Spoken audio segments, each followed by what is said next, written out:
go play Gleneagles Kings and tell me that the bunkering and the green sites and the way it sits on that ground isn't wholly unique to Gleneagles Kings and very, very attractive on the eye. A load of other rankings have sections of it to do with practice facilities or to do with the clubhouse or to do with whatever. Yeah. It doesn't matter to us. No. That's irrelevant. It's the moment we hit the first ball on the first tee and then play on from there. Get to a piece of links land that's completely random and you look at some of the bunkering, green sites. A lot of it, especially in this part of the world, is cookie cutter. Sand scrapes, you have upline edges and bunkers. You've got bunkers that don't tie into dunes. It's almost like they've taken in a lorry of sand, dumped it on the fairway and then cut out a revetted bunker. It's shameful. You have so many architects now that are practicing that are so reliant on the same 2 or 3 companies and they're not switched on enough. And all the good architects were able to look at a piece of land and give a course character and personality. And that's something that I find is definitely lacking in a lot of practicers of the craft, especially here in the UK. Because we know what we're doing. It's not a bloody rocket science. This is what we think and this is how we rate it. I mean, the game is an amateur game. I mean, the professional side of it, there are idols and heroes and fun to watch them play. But I mean, if it wasn't for amateur golf, there would be no golf. You have to remember when you play a golf course and you're out there for 4 hours or whatever, you're only hitting a ball for 15 minutes of that. So there's a lot of time to look around. Hello and welcome to another episode of Top 100 Clubhouse Podcast. I'm your host, James Henderson, and this week we have a very hotly debated subject in, my beloved Scotland Top 100 rankings. How you doing, Jasper? Yeah, doing very well. Yeah, we've had a good couple of days. We've been up in the northwest of England. So currently sitting in the S&A, Southport and Ainsdale Ryder Cup room. There's some cool history on the walls here. A lot of big names, a lot of very cool bits of memorabilia. Last time I was here, the CEO gave me a copy of the Ryder Cup menu. So I've got it sitting. If anyone noticed, there's a Ryder Cup menu from that year behind my desk when I'm doing the podcast. It's from the amazing guys at Southport and Ainsdale. So this is second time here. We'll go out and play the course after we're done recording the podcast. Delightful 18 holes at Royal Lytham and St. Anne's this morning, which was good to see the new work between the 7th and 11th holes. Moving on swiftly. It's interesting because if you saw the holes, I know you hadn't seen the holes before. I hadn't seen the holes before. And Jasper, you completed your open rota at Royal Lytham, which is the same course I finished my open rota as well. Yeah. So, it was a nice thing to do. I don't think I ever had... Look, growing up in Canada, to come to the UK to play the old course once would have been like life's ambition. Yeah. And then to think that I've been able to play the open rota now, and a lot of the courses multiple times, it felt like a bit of a milestone. So yeah, very grateful for the privilege to be able to do that and then to share that with you. So that was really, really good. It's a fun place. And but we are on here not to talk about England. We're here to talk about Scotland. And drink some Irish beer. Yeah, fair. Fair. Very controversially, it was a Protestant who came up with the Guinness. Was it? Yeah. So it's the drink of Ireland, the very proud Catholic nation, but it was actually a Protestant who was very much a unionist, who was a Guinness. Well, Guinness. Make exceptions for some. I think it's very much, it's very much one of those things where we'll just swipe that away because this is banging. That's it. Yeah, some things aren't as. We'll just let that guy go into the grave, and then we'll enjoy his stuff. So do we have an updated list, or do we? So by the time this comes out, the week. So we had 2 weeks of effectively Scottish content that was coming out on social media. What we did was we did all of the effectively county rankings, if you want to call it that. I don't even know what you have in Scotland. Area. It's just it's areas. It's a complicated thing. We don't. There's so many weird little counties or whatever. So we just do kind of areas. Yeah. So we've tried to do our best. I think this is another thing that comes up, and maybe we touch on it straight away. When we looked at the rankings for GB&I, they were the oldest rankings. Top 100 started with GB&I. And when we looked at those rankings, most of them were aligned with golf unions, which I think for when the website started out and it wasn't used by, 600,000 or 700,000 Americans a month, it made sense that golf unions would be the way that you would do things. But we also know that 98% of people that use the website are planning golf trips to inbound golf travel from overseas to play Ireland and Scotland, and by extension, England, Wales. So we felt that it was time to align the rankings with geographic boundaries. Makes sense. If you're wanting to work out what's the next best golf course in the area after playing Dornoch, you then look at that list as the Highlands. Yeah. And you know what's the next best because you can actually drive to it within an hour or whatever. And that's the thing. So we've actually got some courses that appear in more, and that might seem confusing, I guess, to some, but they are all aligned. So for example, we might have north of Scotland. That was a historic ranking that was on the website. Now we have Highlands and Islands. And then we also have perhaps... That's a really bad example because the islands are miles away from... and this is the thing. Highlands and Islands get grouped together and it's like, well, if you're in like South Uist or Barra and you're comparing them to a golf course in the northeast... Yeah. But there we go. That's the Scottish way of doing things. So the thing is that there's been some churn through the rankings, and it's partly to do with the fact that we're comparing golf courses to other golf courses that we've never done before.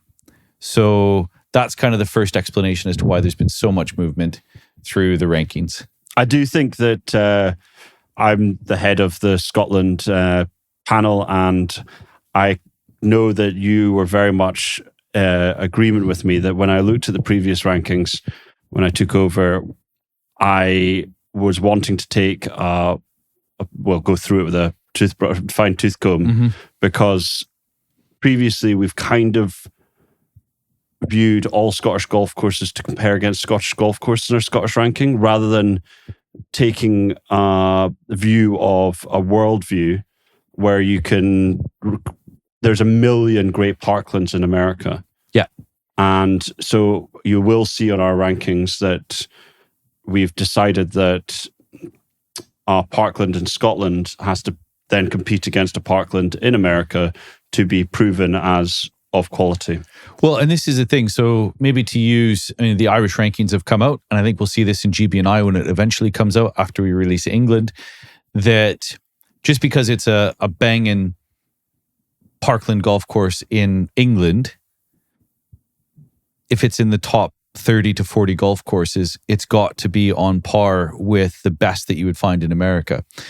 And yeah, unfortunately, just things like budget and resource, you don't find them. The one exception might be Adair Manor in Ireland, to use an example. It's probably one of the best manicured golf courses in the British Isles in Europe as an extension. But they're almost a dime a dozen in America. Yeah. So I think to make your point, we also had quite a lot of input from panelists. They're not on the Scottish panel, but they might have played 50 of the courses that are on that ranking in Scotland.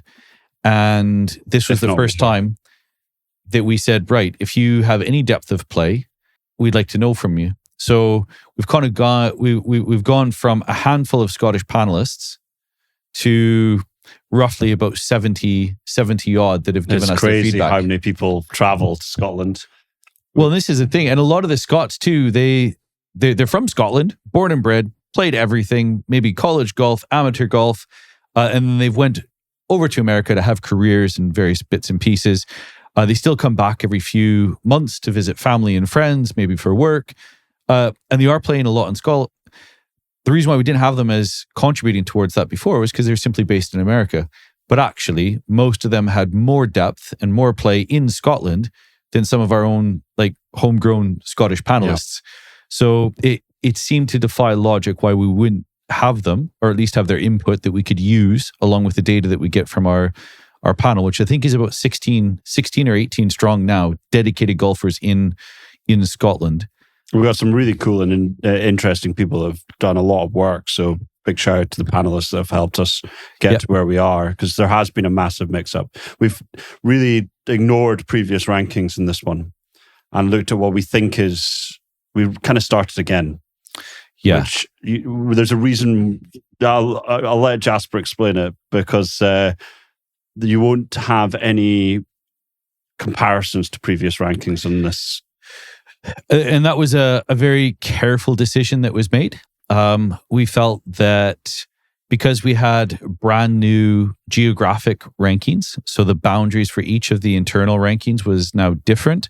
We had effectively a brand new panel, although some of the panelists stayed on, and we opened it up to a wider pool of well-played, informed individuals, that the feedback and how much change there was wouldn't properly be reflected if we showed how much some courses moved up and down.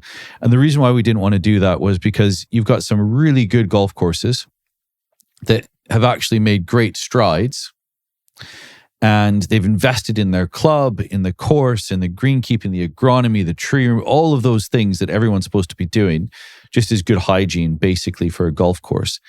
And they've slipped.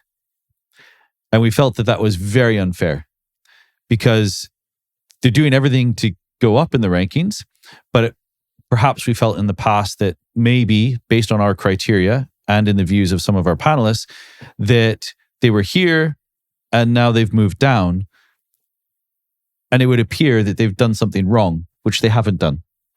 They've done everything right. It's just that perhaps previously, comparing it to different courses and from a different panel's point of view, they found their new spot. And so if you issued a panel and it said they've moved down 5 spots, that would be quite discouraging. And we didn't want to make anyone feel that, anything that they were doing wasn't in the right direction. So I think the best way to look at this is, if you think that you've moved up or down, it's not about that. It's almost a complete reset. And this is where we think you're in. And it's probably good to look at it as tiers. I think we see this, elite tier. I think about 40 courses now make it into GB&I from Scotland, which is, I think, more than anything that's been done before. So you kind of have God tier, which courses in the world, which is probably 10 to 20. And then you've got GB&I tier, which is probably 20 to 40. And then the best in country, which is probably the next 25. And then you can start looking at your neighbors regionally. So I wouldn't put too much emphasis on we've moved up or we've moved down so many spots. Look at your neighbors in the ranking, and then that'll help you see who you're up against and who you can move up and down against moving forward. Well, there's something that I have noticed in the change of the ranking is if you have a golf course that has very good ground and interesting ground movement, you've been rewarded for that with our panel. So there's places like Lanark, Ely, Botegarten have all had good jumps because they deserve that respect that hasn't really been given to them before. Yeah, and I think then on the other side of it, we touched on Parklands, and it's not anything against Parklands. I think all you have to do is look at your Loch Lomans, and you could make an argument that Glen Eagles is a moorland, a high heathland, but let's be honest, there's probably not a lot of heather on Glen Eagles anymore. No, it's a parkland. It's really a parkland golf course, really. So, and those two courses do really well in our rankings. So it's not that we're anti-parkland in any way, shape, or form. It's just that the bar for being a very good parkland is world set. Is set by the world. Yeah. Just like if you go to America and you play links, you'd say, well, this is the best links in America, therefore it must be. Well, no, the standard for links is set in the UK. Exactly. And so if you go to New Zealand or Australia or Bandon in America, for example, what do you compare those to? Well, the standard is set by the home of golf, where links golf originated. So in some ways, it felt like we've leveled the playing field, is that we were sometimes maybe the bias towards the higher end parkland resort courses. They were getting a bit of a boost because they were the best of their kind in the UK. And because of that, they were artificially higher. But as you know, to your point, when we look at it from a world perspective, that bar is set very high. Well, it's like going to a steak restaurant and expecting a world-class salad. You know, it's Yeah.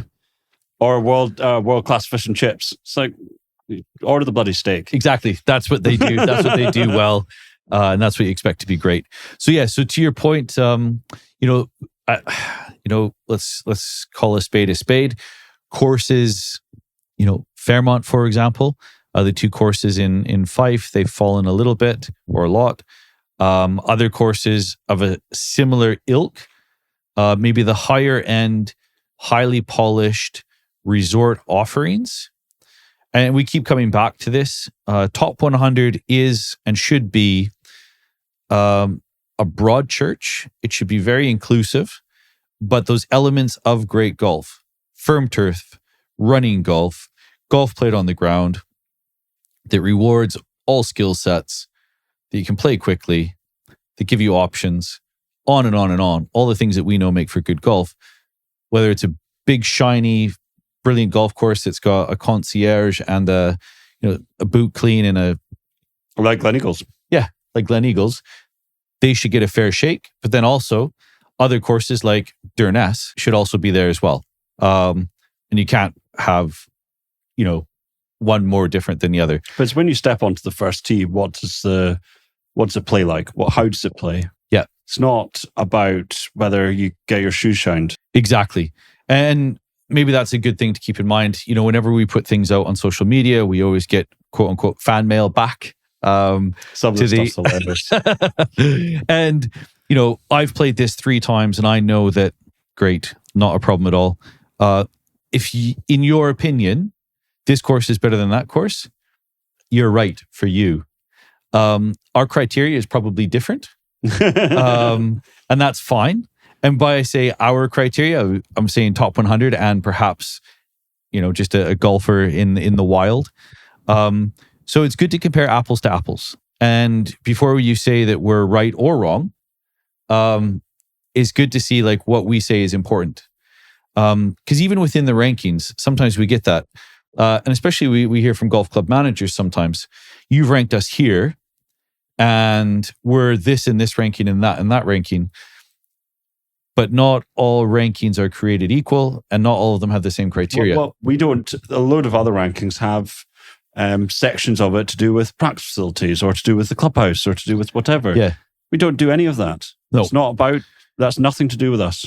So maybe you have a fantastic selection of food, which actually here was banging. The food at Southport and Ainsdale is really good. Yeah. Or you have an amazing practice facility, or it doesn't matter to us. No. That's irrelevant. It's the moment we hit the first ball on the first tee and then play on from there.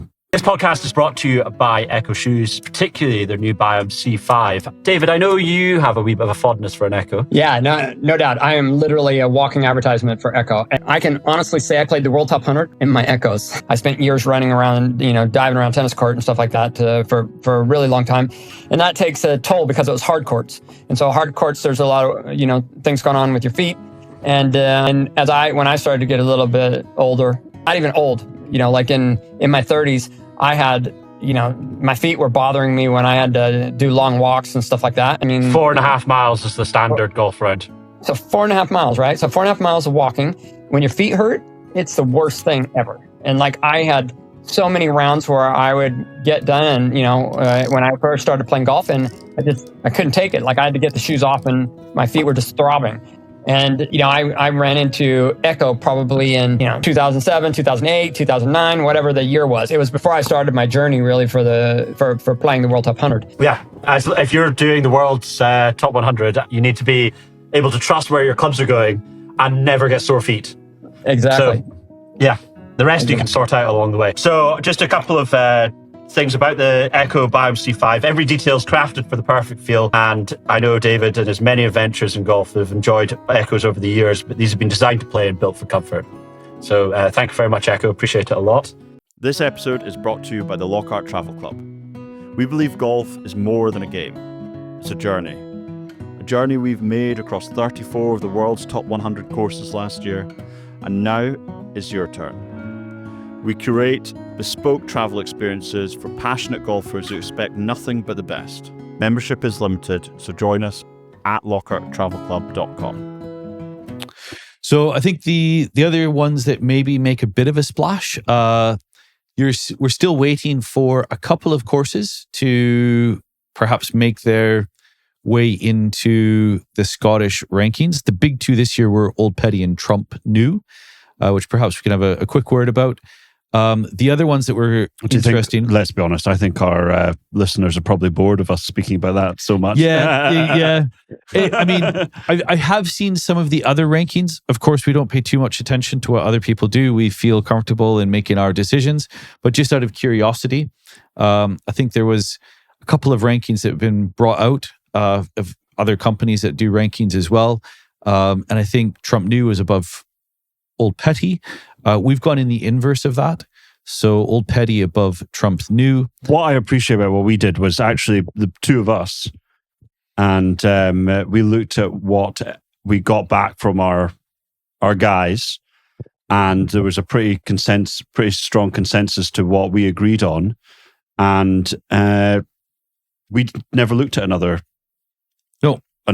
ranking. We just saw what was coming after and trusted our gut because we know what we're doing. It's not rocket science. This is what we think and this is how we rate it. And there was some panelists that liked Trump more than Old Petty, but overall, the data was skewed towards Old Petty. I think the other thing too is that we wanted to wait a little bit and not make a knee-jerk reaction. So we had people from the Scottish panel, the GB&I panel, and the World panel that all went to see it. And then we took all of their comments into account, and then obviously a final decision was made. It is cool for Scotland as a whole, the fact that there was 2 new courses built this year. They're in the discussion of whether we need to have the World panel going there.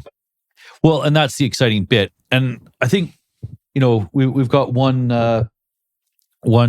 fellow that helps us out who's very well played amateur golf to a very high level, eventually turned pro. He says, when I look at the rankings, I kind of break it down to like groups of 5, and if you look at where Old Petty and Trump are, there's not much between them. Yeah. So, well, it's buckets. So for people that don't know what the bucket system, can you just explain it a wee bit? Yeah. So effectively what we do is, because we want all of our rankings to align, World panel with GB&I, Great Britain and Ireland, and then down into the respective countries, and then down into the county levels. When we issue our ranking sheets out to our panelists, what we'll oftentimes do is ask for maybe a top 10, a top 20, a top 50 perhaps, if our panels played all of those courses. After that, you're splitting hairs. So for example, in Scotland, I think we made when we were looking at it together, after everything came back, once you get down to 75, from 75 to 100, the difference in quality and caliber is, you have golf courses on there that have 9 really good holes, and then they've got 9 holes that... Oh, but Scotland's elite to maybe 70. Yeah. And then it does take a plummet. And it's not to say there's not brilliant golf at those golf courses, and you can go and experience amazing golf for good value at those golf courses. Yeah. It's just you're going to have a section of golf that is a dud. Exactly. And that's where, when we ask for the buckets, we're effectively saying, give us a numerical ranking from 1 to 50. And then your next best 10 from your point of view, from 51 to 60, and then 61 to 70, the next 10, all the way down to 100. And then we've also asked, this year was the contenders lists. So we wanted to know what they thought were the next 10 courses.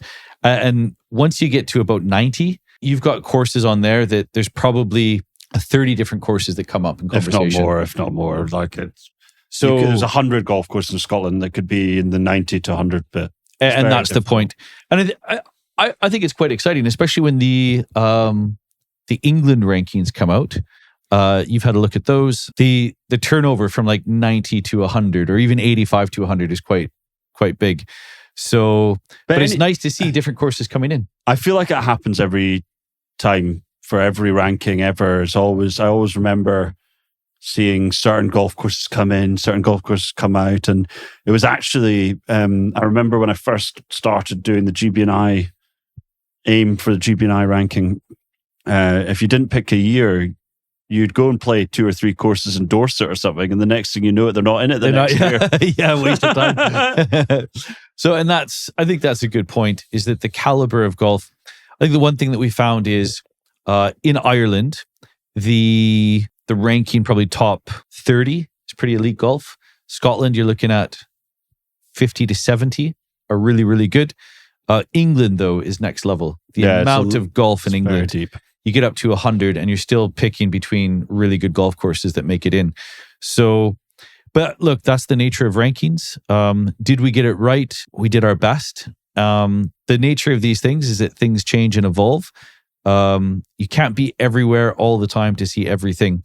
But I think the exciting thing about Top 100 is that we've done a really good job over the last year or so of bringing in a lot more people into the panel. And last year, you played a lot of golf in Scotland over last year. What golf course surprised you the most? So Ely's one that surprised me.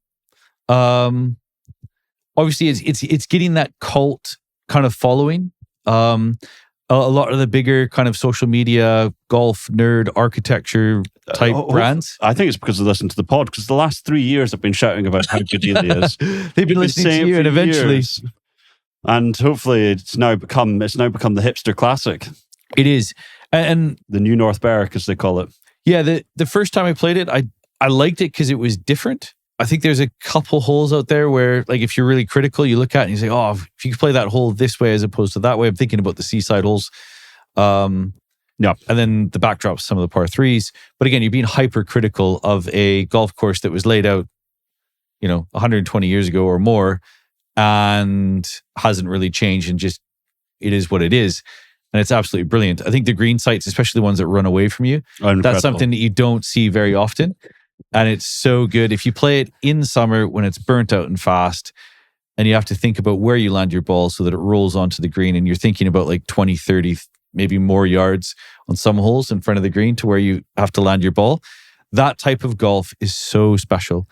And it's a type of golf that I don't think most people that are coming from overseas, as one myself, when I moved here in 2009 and started playing links golf, I had never seen anything like Ely. But there's not many things like Ely, right? One of the things that, if you ever had a Twitter that was overheard in the Clubhouse, right? So one of the things that you'd always hear, not about Ely, but in any Clubhouse, when they talk about a golf course, that, there's too many blind shots, or there's no chance you can get close. But that guy's probably just trying to put a wedge high and land it next to the pin. It's like, you're not thinking about your game. Exactly. Golf's a chess game. Yeah. And I think that's the thing, the cerebral side of the game. So the ability to see options where they're not necessarily hitting you in the face. I think that's what really makes a course like that special. You start off with a blind shot, and then it just gets like more quirkier from there. So yeah, Ely was really good. The other one that was I really enjoyed, we played together actually, was Boat of Garten. That was, I had heard how mental the ground was, that it was more rambunctious than even most links golf courses. And I didn't really believe it. I thought it was a bit of a myth. We played in pretty much winter. And this is in the center of the Highlands, right? So this is down the A9. Yeah. This is next to the ski resorts of Scotland. It was, yeah. And it was firm as hell. Mm-hmm. It's firm as hell. I immensely enjoyed. Yeah, that was enjoyed it immensely. That was a cracking experience. Trying to think of some of the other courses. Obviously, Cabot I enjoyed. Trump New I enjoyed as well. It was good to see something completely different. You got absolutely beaten up. We need to tell them the story about. We need to. So it's not Trump New's fault. It's very much our fault for being crap at golf. But the main reason is because when you have a golf course that's just open brand new, you need to thicken. You have to have thick rough because you need to grow it thick to be able to then cut it back. So it was new laid turf that was being cut. So it's not their fault at all. And for some reason, the width there is massive. And we step on the first tee expecting, we're going to do all right. Let's shoot 75. And what did you do, Jasper? I think I lost 3 balls on the first hole. Yeah, it was pretty dicey. I don't remember how many golf balls I had in my bag, but I was definitely like walking along the rough line, just in case I stumbled across someone else's ball that I could like put in the bag. Got a glimmer of hope. I think we hit onto we were on the 4th or 5th. Yeah, 4th, and this ball appeared. It was just like lying in the middle of the fairway, and there's a dune down your left, and then the 6th hole's on the other side. And Jasper got very tempted by that ball. Yeah, I was going to nick it. It wasn't even a good one. It wasn't like a nice shiny new Pro V1. It was a Shrixon AD333 or something like that. But yeah. But you never steal anything in your life. It shows you the gravity of man. I got desperate. The gravity of man. I wanted to finish. The best thing about it was when we were on the 6th hole, you found a noodle in the bunker. Yeah, and I was tempted. But you weren't that depraved. No. I have to draw the line at some point and still maintain my dignity. So, but yeah, it was a rough start. I would say it was windy, but now it sounds like I'm making excuses. But like you say, I think a lot of times, you're right. When you're growing something in, and you're just putting a shed load of water on a golf course, the grass can get quite thick, especially on the perimeters of the fairways. We saw it at Lytham today. Yeah. If you go into the new dunes at Lytham, the rough is unbearably thick. Yeah. But that's because they need to let it grow in. Yeah, and in time it'll all get dealt with, knocked down and, thin out and all the rest of it, and then you'll be able to play. It's nothing to do with them. But it was good. I mean, I think... Yeah, Cabot was one. He was nice to see. There was no rough at Cabot. No, and that was interesting. I mean, I think the big thing for me at Cabot was knowing that when they built that golf course, they effectively had to remove a layer of clay across the whole thing. The sand was underneath it. They took that out, and then they effectively had to reshape the entire golf course.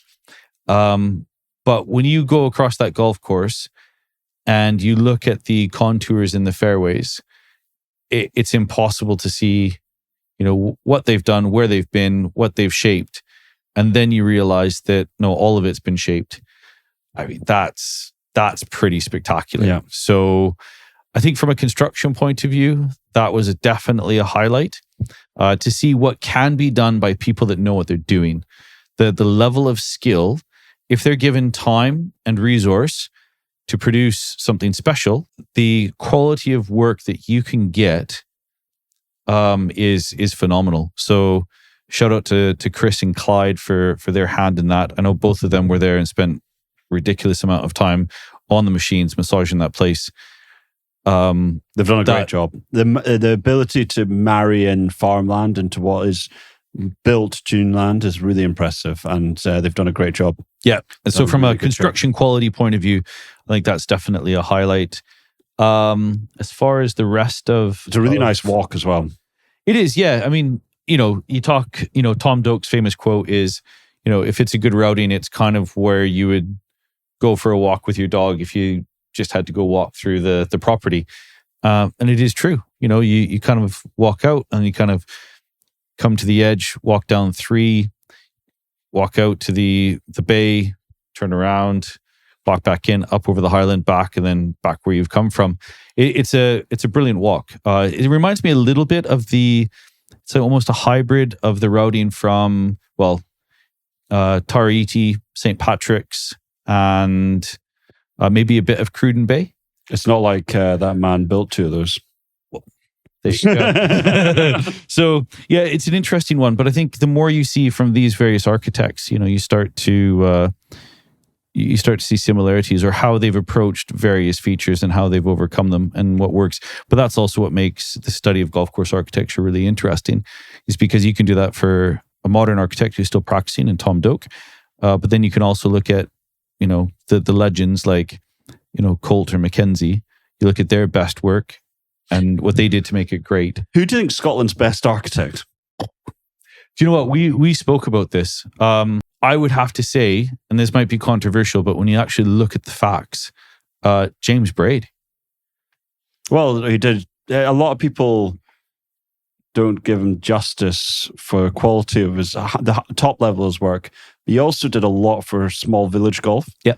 He would go in and support places that didn't have the funding, teach them how to do things so they could build their own golf course. And then he was branded as a Braid course. Yeah. And I think Braid gets the reputation of being prolific and doing low quality work. I think when you look at the facts, what you realize is that oftentimes he was probably the most generous in his time and didn't necessarily charge the most. I know even from courses that I've researched, Colton Simpson, they were from a certain stature in society. They ran in certain circles and they charged, according to, where they were. Big. They had London prices. So, exactly. And London in the 20s was the center of the world. And so that's where I think Braid traveled, near and far and wasn't exorbitant in his costings. So I think he probably got more work than most. But if you look at the really, really top end of Braid's work, it's impressive. How about Willie Park? Yeah. I mean, I think that's the other thing too, is that I think Willie Park's underrated. He's been forgotten about. He's been written over. And the other thing about Willie Park is, I think after he built Hunter Combe, he definitely overspent on the club, not necessarily on the course, but like on the club and all of the peripheries. I think he was the first one to import a Mercedes. He was spending money at Hunter Combe like no one had seen before, and he effectively went broke. And then that's why he had to go stateside. But I think some of Willie Park's best work is overseas. And what's amazing about Willie Park is that, coming from Scotland down into England, laying out Sunningdale Old, moving to Hunter Combe, doing work around London, then he emigrates to North America. And he got as far as, we know for sure, Calgary, which is in Canada. 500. Why would you want to go to a place like that? It's terrible. Preaching to the converted. But is he not involved in places like Shinnecock? Was he not around when Shinnecock Kills was being built and different things? He definitely had a part in a lot of the big kind of Northeast clubs. And I think that's the thing where in America, they might have a deeper appreciation for Willie Park Jr. than we do even here, because it's a little bit like Mackenzie. I think if you looked at Mackenzie's body of work But Mackenzie over here never did anything like Sunningdale Old or Hunter Combe. Whatever he found on the way to Australia. Yeah. So when he got to Australia, New Zealand, and then he made it to the west coast of the United States, whatever he was drinking on that ship ride, I mean, if you could bottle and sell that, he reached another level. And I think that's the thing. Rum. It's probably rum. Probably rum. Gin and tonics. Keep the malaria away. Yeah, on the way to India, it definitely would have been. Turns out, if you want to be a great architect of golf, then please just drink lots of gin and tonic. Yeah, I'm trying my best, James. Think about malaria. It's definitely because of malaria. So yeah, I would have to say, without putting too fine of a point on it, I think he could make a pretty substantive claim to say that Braid was the best Scottish architect, even looking at current rankings. I mean, obviously the two headliners would be Carnoustie, not as a new build, but he made it what it is, if we're honest, and then St. Enodoc. But yeah. The one that I think is underrated and not given enough love, because I think they've lost the essence of the course a wee bit, is Gleneagles Kings. If anyone go play Gleneagles Kings and tell me that the bunkering and the green sites and the way it sits on that ground isn't wholly unique to Gleneagles Kings and very, very attractive on the eye. Yeah. It's incredible. And I think that's the thing. What I really love about Gleneagles Kings is, we said this morning, even you get to a piece of links land that's completely random, and you look at some of the bunkering green sites, and some of them, most of them, a lot of it, especially in this part of the world, is cookie cutter. They're all starting to look the same. Yep. You have sand scrapes, you have top line edges and bunkers, you've got bunkers that don't tie into dunes. It's almost like they've taken in a lorry of sand, dumped it on the fairway, and then cut out a revetted bunker. It's shameful that you have bunkers where there's not a lot of variety in size, shape, or in character. They all face the same way as well. It's sad because you have these amazing tapestries to put golf on. But to bring this back to Gleneagles Kings, if I showed you one picture of one bunker at Gleneagles Kings, you would say to me, that's Gleneagles Kings. And, you know, if you ever had an opportunity... brave ass routing as well. Imagine going to your big hotel group who's wanting a load of holiday people to come round, and you point at the third hole and you go, yeah, see that thing? We're going to climb We're gonna it. go there. Yeah, exactly. We're going over the top with hickories. Well, and that's the thing. Even the first hole, it's like, oh yeah, nice easy drive. And then you're like, oh, where's the green? It's like, oh, it's 40 feet up that right there on that ledge. And it's an amazingly ambitious golf course. But it's relatively easy to play. There's width. And that's even now. I mean, when you look at the old pictures, the amount of bracket on that golf course is incredible. And I'm thinking of Het Girdle. There's pictures of the volcano par 3. And I mean, there's bunkers that's hidden by bracken now. And it still is quite a big par 3. Like you don't get up there and think, well, I have to thread a needle to even get this to stay on the green. It's quite generous. But the width that they had built into that course was incredible. That would be one course I would love to see, even just mown out to it. Yeah. But I think that's, if you're an architect and you have an opportunity to put your fingerprint on a golf course, whether that's a new build, renovation, restoration. If it's restoration, obviously we want it to look like the way it did when it was built. That's why you're restoring it. But being able to give a golf course a unique personality and character. And I think that's the thing. You have so many architects now that are practicing that are so reliant on the same 2 or 3 companies, and they're not, unfortunately, either on site enough, I don't know, or switched on enough to expect anything different from whatever's just been. You think about those 3 braid courses you're talking about: Sendoc, Gleneagles Kings, and Carnoustie. They have personality. Absolutely. They are the essence of what they are, and there's nothing like them. Yep. And if you took a picture of, but that's a good example. Nowadays, you could have an architect working on 3 courses like that, and they're using the same company to build, to shape, and the bunkers that you would get on course A are the same as course B and the course C. And it's a shame. You look at some of the old pictures of what was done at, even Colts courses. You look at a course like St. George's Hill, Wentworth East and West, and even some of the, you hate to say it, but like the B-list stuff, like your Tandridges. Every course was different. So this whole notion of like, oh, that's a Colt bunker. Well, what do you mean by that? Yeah. It's like Colt and all the good architects were able to look at a piece of land and give a course character and personality. And that's something that I find is definitely lacking in a lot of practicers of the craft, especially here in the UK. I second that. And I think I might just leave it on that, because that's a bit of a mic drop moment. Yeah. Don't drop the mic. Exclamation. Oh, yeah, sorry. That's a new last one you threw down. I broke. Yeah, I got on my soapbox and threw it across the room. But thank you very much to everyone who's listened. I know that's a bit of a mic drop moment, and Jasper is going to be out on Southport and Ainsdale wondering how he can edit that bit out. But thank you very much to everyone who's listened, and thank you very much again. Thanks, Jasper. James. I hope you guys enjoy the Scotland rankings. Please let us know on either social media or whatever. Just write to us, do pigeon, anything, don't mind.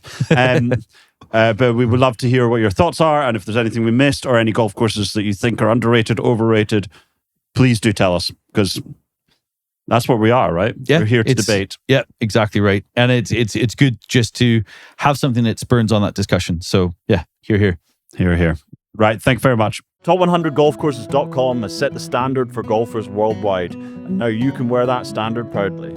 Premium apparel and exclusive gear for those who truly know the game.